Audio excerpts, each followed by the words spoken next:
everybody, welcome to my channel. Please do make sure that you are subscribed. I hope you guys are having a good Friday. I am too. It's cold. I just want to get under the blankets, okay? Anyway, you guys, listen, I came across this interview on the podcast called Wide Awake Podcast, okay? It's an interview with Duduzani Zuma, the son of our former president, the son of Usubaru Tupela. You know, let's see what what's in Choncha. There goes Zuma. So, hey, we ex bar Lord. And baby daddy as well. Okay. You know, remember Ulasi when he was saying, what's in this guy talking about our very own former president. I was like, this guy left me. So the former president Jacob Zuma is everything, okay? The leader of the MK party, one of the most influential person when it comes to politics.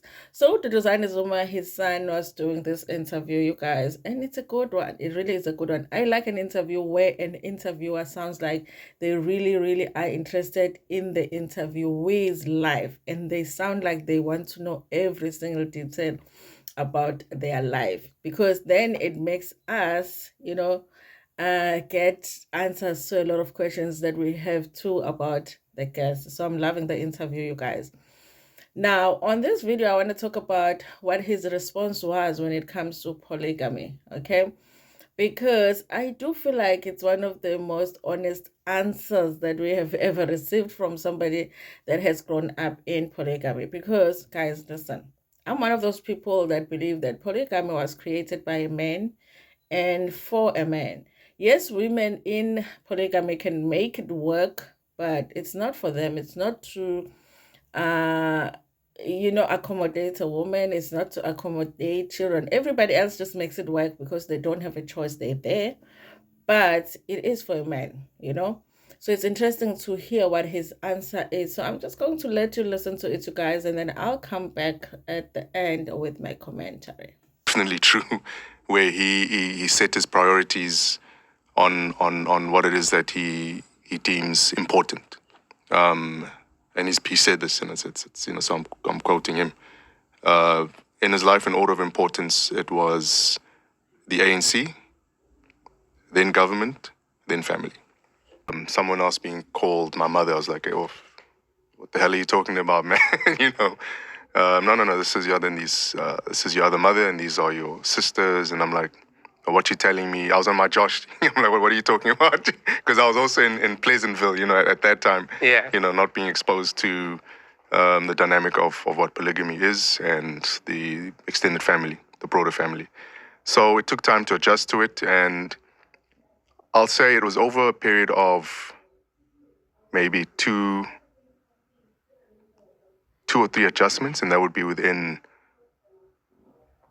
15 years, where I realized I was like, okay, cool, I get it. First it's confusion, it's resentment, and then it becomes understanding, and to some point tolerance, and then it becomes acceptance and respect for what this thing is, because you get to understand, and at the point where I'd lost my mother, that's when I realized, the whole machine came together. So a lot of the pain and a lot of the trauma around it was cushioned to a certain degree, because there were people around that were able to play their part and fill that role. So I feel like when it comes to certain dynamics, when there are certain trigger points, things start making sense, At first, it just runs and you're just left in a zone of confusion. But then when things start clicking, when life goes on, when people start getting to certain points in their lives, and it's like, okay, I get it. So I'm at a point where I get it. It's not easy. And it's something that I've grown to respect and appreciate to a large degree. Just listening to it, it sounds like you've kind of really struggled to understand where you fit in, right, in this whole space, I guess. Yeah, it's mad. It's absolutely mad. It's just like it takes some getting used to. You know. So the funny thing is, there was a period, and we laugh about it as siblings. There was a period where every year we'd be introduced to our brother or sister. You know, it was always done over the Christmas period. So, you know, it'd be a Softer blow. yeah. So, you know, it's like just like there'll be a baby and it's like, okay, cool, hey, cute kid, whatever. What do you mean cute kid? That's your little bro. That's insane. Like, huh? What do you mean little bro? Like, no one tells you. It's not one of those things like, okay, we're expecting not. Rock up, yo, this is who he is. This is how he fits into the family. Keep it moving. And it's like you don't That's even just what know it the is. mom, probably. Yeah, in most cases, like you'll get to Nkanja in this point, and you know that's always so. It got to a point like every time you go there, you see a little kid, and it's like family or not family, you know. But it just is what it is. People do what it is that they need to do. You know, he's a father figure. They're the elders. It's their lives. They do what they need to do, and you get to understand that. It's a great question. I think what's weird about the situation would be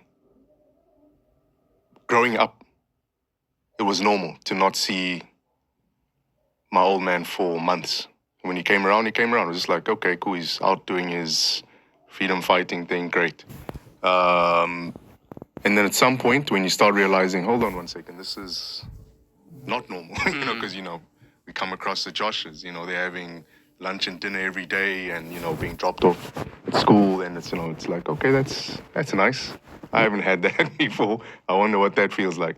What's interesting for me, you guys, when it comes to the kids of the former president Jacob Zuma, is that I really haven't come across any of his kids that would speak negatively about him.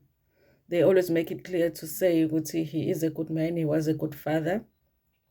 And as much as their childhood was interesting, you know, and challenging at times, challenging in the sense that if you're not seeing your father very much, that is a challenging childhood, because I think that every child would love to see their parent as much as possible.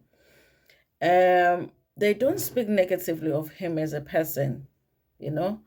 And maybe I haven't seen any of these interviews or read articles or anything like that, but I haven't come across any of his children speaking negatively about him. But I did appreciate his honesty here, because, guys, it's one thing to grow up with a father that has multiple wives and so many kids all over the place. And then it's another for your father to be a politician. And at some point, he was a deputy president. At some point, he was the president himself. Like, when do you see your father? You are likely to see your father once a year, okay? And yeah, I can imagine that. I can just imagine that. I don't know how these women made a decision to get into these marriages. Okay, he must have been very charming, the former president, because I've been thinking about, when am I going to see this man?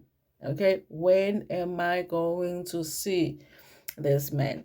But I appreciate his honesty. And I also, you guys, I think it's clear that from the way that he's talking about the family, the siblings, it's almost impossible to be close to everybody.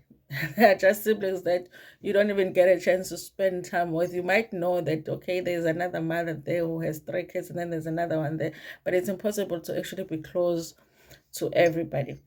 I think that it's such a disservice for a man to want to be in a polygamous marriage or family, but not have some form of a strategy, you know, like a formal strategy on how you are going to spend time with all of these wives. How are you going to spend time with your kids?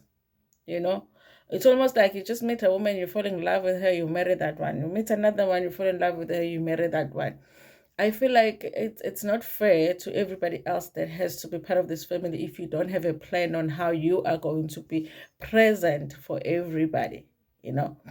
And I mean, being a president itself is challenging. How are you going to be present for all of your wives and all of your kids?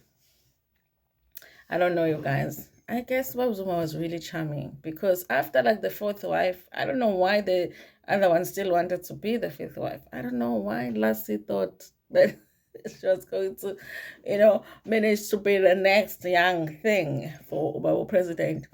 Jacob Zuma. But you guys, continuing with the interview, he's very clear to say that him and his father are in good terms. They have a very close relationship with him. He's okay with the fact that he understands that his father is very busy, so he sees him when he sees him. But again, now he's a grown man. And I have to say, you guys, most of Jacob Zuma's kids are grown adults, functioning adults that are contributing positively to, South Africa. Okay, maybe there are some that we don't know about, but the ones that we know, the ones that are in the limelight, they seem like, they're okay. The mothers must have done a good job. Him too, that one day a year or 2 days a year that he was seeing them, they did a good job with their kids. Anyway, you guys, he also does go into talking about his mother, and I was like, how did I miss this story? So I kind of am trying to find out more about his mother and his mother's passing, because he does say some interesting things here about the circumstances surrounding his mother's passing. And so if I feel like I have anything interesting to discuss on that, then I will do another video. Anyway, you guys, the interview is on Wide Awake podcast. If you want to go there and watch and then come back here and have a conversation, you can do that. It's a good interview. Thank you so much for watching this video. Please like it before Pumagana. Share it with your friends, with your family, and even with strangers in its hand. Kakwo.